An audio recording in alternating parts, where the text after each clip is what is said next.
இது மகிமை நேரம். கிறிஸ்துவுக்குள் மிகவும் பிரியமான மகிமை தொலைக்காட்சி நேயர்களே, மீண்டுமாக இந்த மகிமை நேரம் நிகழ்ச்சியின் வழியாக உங்களை சந்திப்பதில் மிக்க மகிழ்ச்சி அடைகிறேன். கர்த்தர் கொடுத்ததான இந்த நல்ல வாய்ப்புக்காக தேவனை நான் ஸ்தோத்தரிக்கிறேன். இந்த வாரத்திலும் கூட ஆண்டவருடைய அன்பை குறித்து நாம் தியானித்துக் கொண்டிருக்கிறோம். ஆண்டவருடைய அன்பின் நீளத்தை குறித்தும் அகலத்தை குறித்தும் ஆழத்தை குறித்தும் உயரத்தை குறித்தும் நாம் பார்த்தோம். ஆண்டவர் இப்படிப்பட்டதான அன்பை நம்மேல் வைத்திருக்கிறார். ஆனால் அதற்கு ஈடாய் நாம் என்ன செய்ய போகிறோம் என்பதை யோசித்து பார்க்க வேண்டும். எப்போதுமே இரண்டு பக்கத்திலும் இருந்து ஒரு காரியம் வந்தால்தான் நல்லாக இருக்கும். ஒரு கை மாத்திரம் ஓசை எழுப்பினால் அந்த ஓசை சத்தம் வராது. இரண்டு கையும் சேர்த்து எழுப்ப வேண்டும். ஒரு கை வரும்போது இன்னொரு கையும் சேர்ந்து நாம் எழுப்ப வேண்டும். அதே போல ஆண்டவர் நம்மிடத்தில் அன்பு வைக்கும்போது நாமும் ஆண்டவரிடத்தில் அதற்கு பதிலாக அன்பு செலுத்துகிறவர்களாய் காணப்பட வேண்டும். எப்படிப்பட்டதான அன்பை நாம் செலுத்த வேண்டும் என்று சொல்லி இன்று வருகிற நாட்களில் இனி வருகிறதான 4 நாட்களிலும் நாம் தியானிக்க இருக்கிறோம். இன்றைக்கு அதற்கு ஆதாரமாக கூட யோவான் எழுதின சுவிசேஷம் 13வது அதிகாரம் 23வது வசனத்தை குறித்து நான் உங்களிடத்தில் வாசிக்கிறேன். அந்த சமயத்தில் அவருடைய சீஷரில் இயேசுவுக்கு அன்பாக இருந்த ஒருவன் இயேசுவின் மார்பிலே சாய்ந்து கொண்டிருந்தான். பிரியமான சகோதர சகோதரிகளே, ஒரு சீஷனை குறித்து சொல்லப்பட்டிருக்கிறது. அந்த சீஷன் என்ன செய்தானாம்? அவன் இயேசுவுக்கு அன்பாக இருந்தானாம். அவன் இயேசுவுக்கு அன்பாக இருந்தது மாத்திரமில்லாமல் இயேசுனுடைய மார்பிலே சாய்ந்து கொண்டிருந்தானாம். அந்த சீஷன் யார்? அவன்தான் இந்த யோவான் என்று சொல்லப்படுகிறதான சீஷன். பிரியமான சகோதர சகோதரிகளே, இயேசுவின் மேல் அன்பு செலுத்தின ஒரு சீஷன். இதே பேதுரு இருக்கிறார். ஆனால் பேதுருவை குறித்து இப்படி சொல்லப்படுவதில்லை. மற்ற 11 சீஷர்களை குறித்தும் இப்படி சொல்லப்படுவதில்லை. ஆனால் யோவானை குறித்து வேத வசனம் தெளிவாக சொல்லுகிறது. இயேசுவுக்கு அன்பாயிருந்த சீஷன், இந்த சீஷன் இயேசுடைய மார்பிலே சாய்ந்திருந்ததான ஒரு சீஷன். அவன் இயேசுவின் மேல் அன்பாய் இருந்ததனால் எப்படிப்பட்டதான உறவு பாருங்கள். மிகவும் நெருக்கமான ஒரு உறவை, ஒரு நெருக்கமான அன்பை இந்த சீஷனுக்கும் ஆண்டவராகிய இயேசு கிறிஸ்துவுக்கு இடையிலே ஏற்பட்டிருந்ததை நாம் பார்க்க முடியும். அவன் மார்பிலை சாய்ந்திருக்கிறான். ஒரு பிள்ளை தன்னுடைய தகப்பனுடைய மார்பிலை சாய்ந்து அழகாக தூங்குவது போல இந்த சீஷனும் கூட ஆண்டவராகிய இயேசு கிறிஸ்துவின் மார்பிலை அவருடைய அன்பின் நிமித்தமாக, அவருடைய அன்பை இந்த சீஷன் உணர்ந்ததின் நிமித்தமாக அவன் சாய்ந்திருப்பதாக நாம் பார்க்கிறோம். உன்னத பாட்டுகளும் கூட 2வது அதிகாரம் 16வது வசனத்தில் நாம் பார்க்கிறோம், என் நேசர் என்னுடையவர் என்று சொல்லி ஒரு வசனம் இருக்கிறது.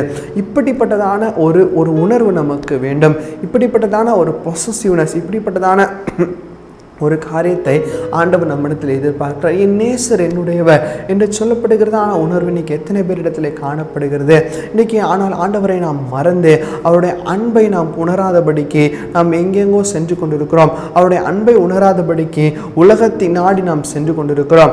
ஆம் பிரியமானவர்களே, ஆண்டவர் அதை நம்மிடத்தில் எதிர்பார்ப்பதில்லை. என் நேசர் என்னுடையவர், நான் அவருடைய மார்பிலை சார்ந்திருப்பேன் என்கிறதான அந்த அன்பை உணர்ந்து அவரிடத்தில் நாம் அன்பு செலுத்த வேண்டும். என்னுடைய நேசர் அவர் எனக்காக ரத்தம் சிந்தினார், எனக்காக அடிக்கப்பட்டார், எனக்காக கடைசி சொட்டு ரத்தம் வரைக்கும் சிந்தினார் என்று சொல்லி ஒரு உண்மையான ஒரு ஆழமான ஒரு அன்பை நாமும் ஆண்டவரிடத்திலே செலுத்த வேண்டும். எப்படி இந்த யோவான் ஆண்டவருக்கு அன்பா இருந்தானோ, சீஷர்கள் எல்லாரிடத்திலும் விட இந்த யோவான் எப்படி ஆண்டவருக்கு அன்பா இருந்தானோ, நாமும் கூட ஆண்டவரிடத்திலே அப்படிப்பட்டதான அன்பை, அப்படிப்பட்டதான ஒரு நெருக்கமான உறவை வைக்க வேண்டும் என்று சொல்லி கர்த்தர் எதிர்பார்க்கிறார். ஏனோக்கு ஆண்டவரோடு கூட சஞ்சரித்தார், ஆண்டவரோடு கூட நிறந்தார். ஏனோக்குக்கும் ஆண்டவருக்கும் பலமான ஒரு உறவு காணப்பட்டது. அந்த உறவு நிமித்தமாக ஏனோக்கு ஆசீர்வாதத்தை பெற்றுக்கொண்டார். ஒருவேளை இதுவரைக்கும் நீங்கள் சிந்தித்துக் கொண்டிருக்கலாம், ஆண்டவருக்கும் உங்களுக்குமான உறவு ஒருவேளை பிளவுபட்டிருக்கிறது என்று சொல்லி சிந்தித்துக் கொண்டிருக்கலாம். பிரியமானவர்களே, இன்றைக்கு அந்த உறவை பலப்படுத்திக் கொள்வதற்கான ஒரு அருமையான தருணம் இந்த தருணம். அந்த உறவை அந்த ஆழமான உறவை இன்னும் ஆழமாக்கி கொள்வதற்கான அருமையான தருணம் இந்த தருணம். பிரியமான சகோதர சகோதரர்களே, ஆண்டவருக்கு உங்களுடைய வாழ்க்கையை அர்ப்பணித்துக் கொள்ளுங்கள்.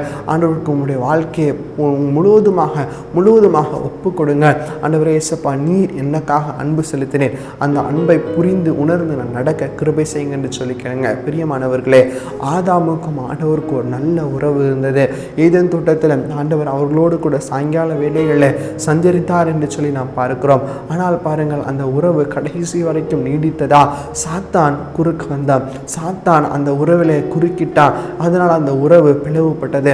ஒருவேளை இன்னைக்கு சாத்தான் நிமித்தமாக ஆண்டவருக்கு உங்களுக்குமான உறவு பிளவுபட்டிருக்குமானால் அந்த பிளவை சரி செய்வதற்காக ஆண்டவர் இன்றைக்கு உங்களை அழைக்கிறார். அவருடைய அன்பின் அகலத்தை குறித்து நாம் பார்த்தோம்.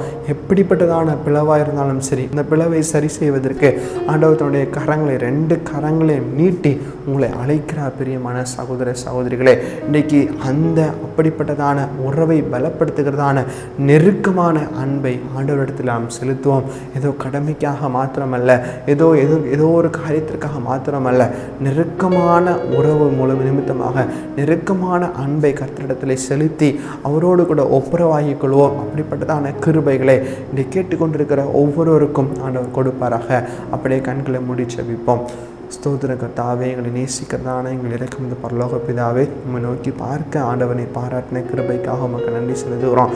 ஆண்டவர் இயேசுப்பா, இன்றைக்கும் கூட இடத்துல அன்பாக இருந்த சீஷனை குறித்து நாங்கள் தியானிக்கிறோம். ஆண்டவர் இயேசுப்பா, அந்த சீஷனுக்கும் யோவானுக்கும் உங்களுக்கும் ஆண்டவர் எப்படிப்பட்டதான நெருக்கமான உறவு இருந்தது என்பதை நாங்கள் புரிந்து கொள்ள கர்த்தர் கிருபை செய்ததுக்காக உமக்கு நன்றி. ஆண்டவர் அப்பா, எங்களுடைய வாழ்க்கையிலும் கூட இந்த உறவு இன்னும் நெருக்கமாக, இந்த உறவு பலப்பட ஆண்டவரே அப்பா, உம்மிடத்தில் ஆண்டவர் நீர் எங்கள் நேசராக இருக்கிறீர் என்பதை நாங்கள் உணர்ந்து கொள்ள கர்த்தர் கிருபை செய்ய முடியாது ஜெபிக்கிறோம். அப்பா, உமக்கு துதிக்கான மகிமை நாங்கள் ஏறெடுக்கிறோம். கேட்கிற ஒவ்வொருவருடைய இருதயத்துக்குள்ளாக நீர் கிரியை செய்ய முடியாது ஜெபிக்கிறோம். மீட்பர் இயேசு மூலம் ஜெபிக்கிறோம் எங்கள் நல்ல பிதாவே. ஆமேன், ஆமேன்.